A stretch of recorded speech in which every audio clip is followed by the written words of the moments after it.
मैं घर आई काम करके, घर आते साथ ही अपना परिवार लेके मेरा भरा भरजाई तो उनका पूरा फैमिली मुझे मारा आके, मेरा बहू को, मेरे को।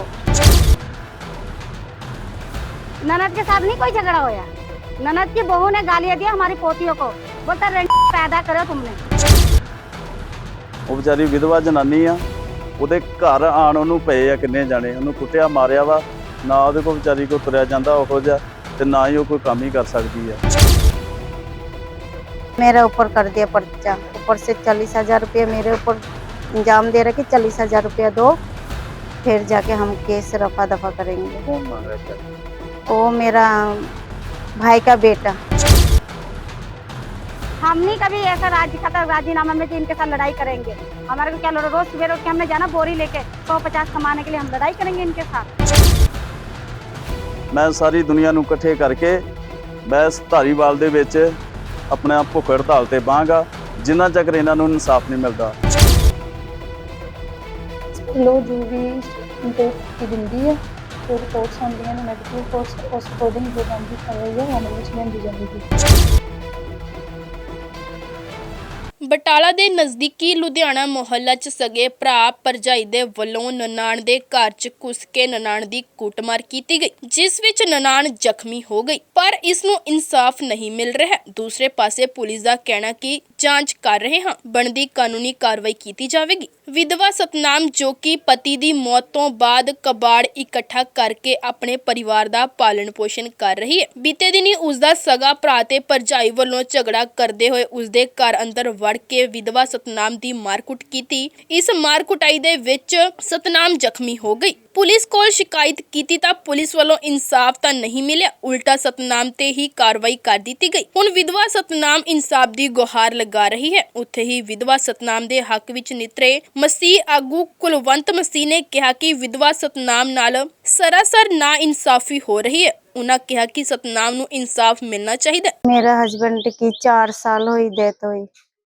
तो ये 8 तारीख की लड़ाई थी, तो कोई बातचीत नहीं थी। सवेर का लड़ रहा, तो मैं घर आई काम करके, घर आते साथ ही अपना परिवार लेके मेरा भरा भरजाई तो उनका पूरा फैमिली मुझे मारा आके, मेरा बहू को, मेरे को। तो मेरा बच्चा घर पे नहीं थे, जब लड़ाई हो रहा था, मारपीट हो रहा, मेरे दोनों बच्चे बाद में आया तो मेरे बच्चे को भी ये दोनों पड़ गया। तो फिर मेरा बच्चा बोलने लगा चल मम्मी थाने चलते हैं। फिर थाना जाके मैं पर्चा दे आया, तो ये लोगों ने मेरे पीछे अपना आप सिर फाड़ के तो अस्पताल भर्ती हो गया। तो उन्होंने मेरा मतलब कि सुनाई के जगह पे उनकी सुनाई कर रहा है कि मेरा कोई सुनवाई नहीं हो रहा।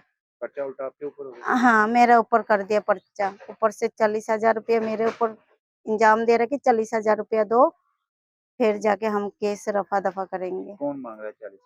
वो मेरा भाई का बेटा कालू कारण क्या रहा इस झगड़े का? बोलता कि उनकी सिर फोड़ो मैंने, पर हमने कोई सिर सुर नहीं फोड़ा, पर उन्होंने मेरे को घर पे घुस के मार के गया। जो मैंने आखिरी नहीं कोई मारा। झगड़ा हुआ आपका, उसके पीछे क्या कारण? उसके पीछे कोई कारण नहीं, कोई बात नहीं, कुछ नहीं। मैं तो काम कर रही थी, काम करके घर पे आई, नाजायज लड़ रहा था। मेरे को तो खुद नहीं पता लड़ाई का बात क्या है, क्या बात से लड़ाई होया क्या नहीं। मैं घर आते साथ ही मेरे को गाली या निकाल रहा, तो गाली निकाल रहा, तो आते साथ ही मेरे को घर पे घुस के मारा। कितने लोग थे? वो 8 परिवार थे। वो एक मेरा भाई था, एक परजाई था, भाई का बेटा था, बहू था, 2 बेटी थी, 3 रिश्तेदार थे उनके। अब आप क्या चाहते हो? मेरे को भाई इंसाफ चाहिए। मैं बहुत दुखी हूँ इनसे, बहुत। मेरा कोई है नहीं आगे पीछे, मैं एक विधवा जनानी हूँ, 2 बच्चे, एक बहू, तो मुझे ये जीने नहीं दे रहा। बहुत गाली देता, बहुत ज्यादा, जीना मुश्किल कर दिया मेरा। सगा भाई आपका? सगा। ਜਦ ਮੈਨੂੰ ਪਤਾ ਲੱਗਾ ਇਸ ਕੇਸ ਬਾਰੇ, ਔਰ ਇੱਥੇ ਕੱਲ ਮੈਂ ਪਹੁੰਚਿਆ ਵਾਂ, ਔਰ ਜਦੋਂ ਦੇਖਿਆ ਵਾ ਕਿ ਬੜੇ ਮਾੜੇ ਹਾਲਾਤ ਸੀ ਉਹਦੇ ਭੈਣ ਦੇ, ਔਰ ਮੇਰੇ ਕੋਲ ਵੇਖਿਆ ਨਹੀਂ ਗਿਆ। ਚਲੋ ਉਹਨਾਂ ਦੀ ਮੈਂ ਪੂਰੀ ਗੱਲਬਾਤ ਸੁਣੀ ਆ, ਔਰ ਜਦ ਮੈਂ ਸਾਰੀ ਬਸਤੀ ਵਾਲਿਆਂ ਕੋ ਇਹਨਾਂ ਕੋ ਪੁੱਛਿਆ ਵਾ, ਪ੍ਰਧਾਨ ਨਾਲ ਵੀ ਮੈਂ ਮਿਲਿਆ ਵਾ, ਪ੍ਰਧਾਨ ਸਾਹਿਬ ਨੇ ਮੈਨੂੰ ਦੱਸਿਆ ਕਿ ਉਹ ਬੰਦੇ ਜਿਹੜੇ ਆ ਪੂਰੇ ਹੀ ਗਲਤ ਨੇ ਬੰਦੇ, ਕਿ ਕਿਸੇ ਪਾਸਿਓਂ ਵੀ ਸਹੀ ਨਹੀਂ ਹੈਗੇ। ਉਹ ਵਿਚਾਰੀ ਵਿਧਵਾ ਜਨਾਨੀ ਆ, ਉਹਦੇ ਘਰ ਆਣ ਉਹਨੂੰ ਪਏ ਆ ਕਿੰਨੇ ਜਾਣੇ, ਉਹਨੂੰ ਕੁੱਟਿਆ ਮਾਰਿਆ ਵਾ, ਨਾ ਉਹਦੇ ਕੋਲ ਵਿਚਾਰੀ ਕੋ ਤੁਰਿਆ ਜਾਂਦਾ ਉਹੋ ਜਿਹਾ, ਤੇ ਨਾ ਹੀ ਉਹ ਕੋਈ ਕੰਮ ਹੀ ਕਰ ਸਕਦੀ ਆ। ਔਰ ਆਪਣਾ ਉਹ ਕੰਮ ਜਿਹੜਾ ਵੀ ਇਹਨਾਂ ਦਾ ਕਾਰੋਬਾਰ ਆ, ਉਹ ਵਿਚਾਰੇ ਸਵੇਰੇ ਕੰਮ ਤੇ ਚਲ ਜਾਂਦੇ, ਸ਼ਾਮ ਨੂੰ ਆਪਣੇ ਘਰ ਆਉਂਦੇ ਆ। ਔਰ ਵੇਖੋ ਫਿਰ ਇਹਨਾਂ ਨੇ ਦਰਖਾਸਤ ਵੀ ਦਿੱਤੀ ਆ ਥਾਣੇ ਦੇ ਵਿੱਚ, ਔਰ ਉੱਥੇ ਵੀ ਇਹਨਾਂ ਦੀ ਜਿਹੜੀ ਕੋਈ ਕਾਰਵਾਈ ਨਹੀਂ ਪਈ। ਔਰ ਮੈਂ ਇਹ ਗੱਲ ਕਰਨੀ ਚਾਹਾਂਗਾ ਕਿ ਜੇਕਰ ਇਸੇ ਤਰ੍ਹਾਂ ਹਾਲਾਤ ਬਣੇ ਰਹਿਣਗੇ, ਗਰੀਬ ਬੰਦਿਆਂ ਦੀ ਸੁਣਵਾਈ ਨਹੀਂ ਹੋਵੇਗੀ, ਮੇਰੀ ਟੀਮ ਔਰ ਮੇਰੀ ਇੱਕ ਆਪਣੀ ਸੰਸਥਾ ਹੈਗੀ ਆ PPM, ਔਰ ਉਹਦੇ ਵਿੱਚ ਮੈਂ ਚੇਅਰਮੈਨ ਆ।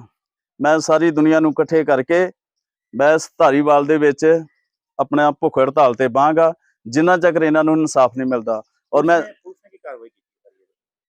ਪੁਲਿਸ ਨੇ ਕੋਈ ਕਾਰਵਾਈ ਨਹੀਂ ਕੀਤੀ ਜੀ ਇਹਨਾਂ ਤੇ, ਉਲਟਾ ਇਹਨਾਂ ਤੇ ਪਰਚਾ ਕਰਤਾ। ਉਹਨਾਂ ਤੇ ਕੋਈ ਕਾਰਵਾਈ ਨਹੀਂ ਕੀਤੀ, ਉਲਟਾ ਇਹਨਾਂ ਦੇ ਉੱਤੇ ਪਰਚਾ ਕਰ ਦਿੱਤਾ ਵਾ।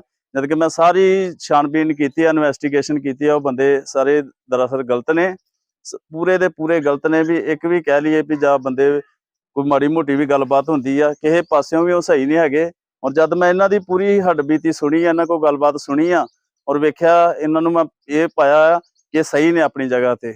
ਔਰ ਮੈਂ ਆਪਣੇ CM ਸਾਹਿਬ ਨੂੰ ਵੀ ਇੱਕ ਮੈਸੇਜ ਦੇਣਾ ਚਾਹਾਂਗਾ ਕਿ CM ਸਾਹਿਬ ਵੇਖੋ, ਤੁਸੀਂ ਗਰੀਬਾਂ ਲਈ ਸਰਕਾਰ ਬਣਾਈ ਆ, ਤੇ ਜੇ ਗਰੀਬਾਂ ਨਾਲ ਹੀ ਇਦਾਂ ਹੋਊਗਾ ਤੇ ਕਿੱਥੇ ਜਾਣਗੇ। ਔਰ ਮੈਂ ਤੁਹਾਨੂੰ ਇੱਕ ਮੈਸੇਜ ਹੋਰ ਤੁਹਾਨੂੰ ਦੇਣਾ ਚਾਹੁੰਦਾ ਵਾਂ ਕਿ ਜੇਕਰ ਤੁਸੀਂ ਚਾਹੁੰਦੇ ਹੋ ਕਿ ਸਰਕਾਰ ਸਾਡੀ ਇਸੇ ਤਰ੍ਹਾਂ ਬਣੀ ਰਹੇ, ਨਾ ਟੁੱਟੇ, ਤੁਹਾਨੂੰ ਵੋਟ ਮੰਗਣ ਦੀ ਲੋੜ ਨਾ ਪਏ, ਤੇ ਗਰੀਬਾਂ ਦੇ ਕੰਮ ਕਰੋ, ਉਹਨਾਂ ਦੇ ਹੱਕ ਵਿੱਚ ਬੋਲੋ। ਔਰ ਪ੍ਰਸ਼ਾਸਨ ਨੂੰ ਵੀ ਤੁਸੀਂ ਹਦਾਇਤ ਕਰੋ ਕਿ ਗਰੀਬ ਬੰਦੇ ਦੀ ਜਿਹੜੀ ਸੁਣਵਾਈ ਜਿਹੜੀ ਹੋਣੀ ਚਾਹੀਦੀ ਆ। ਉੱਥੇ ਹੀ ਵਿਧਵਾ ਸਤਨਾਮ ਦੀ ਭਰਜਾਈ ਮਾਈਆ ਨੇ ਝਗੜੇ ਦਾ ਦੋਸ਼ ਉਲਟਾ ਆਪਣੇ ਵਿਧਵਾ ਨਨਾਣ ਦੇ ਉੱਪਰ ਲਗਾਉਂਦਿਆਂ ਹੋਇਆ ਕੀ ਕਿਹਾ, ਆਓ ਸੁਣਦੇ ਹਾਂ ਉਹਨਾਂ ਤੋਂ। कुछ नहीं हुई, वही हिमाचल वाला वो लड़की वाला बात है। उसके बाप ने, लड़के का बाप ने बोला लड़की लेके भाग जाना, मैं पुलिस थाना देख लूंगा। ठीक है, मेरी बहू ने आके पूछा जे हाँ भाई तुमने बोले थे, उसने बोला हमने नहीं बोले। तो बोला उस अपनी ननान के साथ आपका कैसे झगड़ा हो? ननद के साथ नहीं कोई झगड़ा होया। ननद की बहू ने गालियां दी हमारी पोतियों को, बोलता पैदा करो तुमने। तो आप पहले बताओ, कोई अपने बेटियों को कोई गाली देगा, कोई सास सुनेगा पोतियों का बारे में? पहले बताओ, कोई नहीं सुनता। ऊपर से फिर बाद में उन लोग गाली गुप्ता देके आप पे हाथापाई करे उन लोग खुद ही। बाद में लड़के, हमारे लड़के तो काम पे गए थे, हमारे से कोई नहीं, हम जनानी थे, उसके लड़के पीछे से आके बाहर करे। हम नहीं कभी ऐसा राजीनामा में जी इनके साथ लड़ाई करेंगे। हमारे को क्या रोज सुबह उठ के हमने जाना बोरी लेके 150 कमाने के लिए, हम लड़ाई करेंगे इनके साथ? आप बताओ, हमारे पास क्या है घर पे? वो टूटा फूटा घर है, वो भी तो बारिश आने से पहले पानी चूता है, कहाँ जाएंगे हम इनका जैसे शेर तो नहीं बनते। इस संबंधी ASI बलविंदर कुमार जो है वो इस मैटर ਨੂੰ ਡੀਲ ਕਰ ਰਹੇ ਆ। ਉਹਨਾਂ ਵਾਲੇ ਮੈਟਰ ਜਿਹੜਾ ਇਨਵੈਸਟੀਗੇਟ ਕੀਤਾ ਜਾ ਰਿਹਾ ਤੇ ਕਿਸ ਤਰੀਕੇ ਦੀ ਕਾਰਵਾਈ ਹੋਵੇਗੀ? ਐਸ ਪਰ ਲੋ ਜੋ ਵੀ ਸਟੇਟਮੈਂਟ ਪਾਰਟੀ ਦਿੰਦੀ ਹੈ, ਜੋ ਰਿਪੋਰਟਸ ਆਉਂਦੀਆਂ ਨੇ, ਮੈਡੀਕਲ ਰਿਪੋਰਟਸ, ਉਸ ਅਕੋਰਡਿੰਗ ਜੋ ਬਣਦੀ ਕਾਰਵਾਈ ਹੈ ਉਹ ਅਮਲ ਵਿੱਚ ਲਿਆਂਦੀ ਜਾਵੇਗੀ। ਦ ਏਵਨ ਮੀਡੀਆ ਚੈਨਲ ਲਈ ਬਟਾਲਾ ਤੋਂ ਲਵਪ੍ਰੀਤ ਸਿੰਘ ਖੁਸ਼ੀਪੁਰ ਦੀ ਖਾਸ ਰਿਪੋਰਟ।